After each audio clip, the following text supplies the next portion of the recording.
Hello everyone, আমি রিমি। দীঘায় আরেকটা দিন কিভাবে কাটালাম তোমাদের সাথে শেয়ার করতে চলে এলাম। সকাল সকাল রেডি হয়ে নিয়ে মোহনাতে চলে এসেছিলাম সানরাইজ দেখবো বলে, কিন্তু মেঘ ভর্তি, কোনো রকম ভাবেই সূর্যকে দেখা যায়নি। তাই ব্রেকফাস্ট সেরে নিয়ে একটু সমুদ্রে সবাই মিলে ছবি তুলে নিচ্ছিলাম। ওয়েদারটা ভীষণ সুন্দর ছিল, মাঝে মধ্যে ঝিরিঝিরি বৃষ্টি হচ্ছিল ঠিকই, কিন্তু ভীষণ ভাল লাগছিল, এনজয় করছিলাম আমি এই ওয়েদারটা। সাধারণত কোনোবারই আমি মাছ বাজারে যাই না, শুধুমাত্র এবারে গিয়েছিলাম মাছগুলোকে দেখবো বলে। আর আমার মূল আকর্ষণ ছিল ইলিশ মাছের উপর। মাছগুলো মোটামুটি 1 কিলো ওজনের হবে, 1200 টাকা বা 1300 টাকা দাম বলছিল।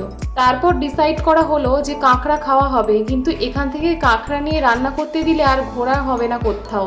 তাই জন্য ভেবেছি যে তাজপুরে যাব, কি ওখানে কাঁকড়া খাবো। দীঘায় আমার সব থেকে পছন্দের জায়গা হচ্ছে এই মেরিন ড্রাইভটা। আমার ভীষণ ভালো লাগে এই জায়গাটা, কে করে গেলে এই জায়গাটা ভীষণ ভালো লাগে, কিন্তু আমার কখনোই এখানে বাইকে করে আসা হয়নি।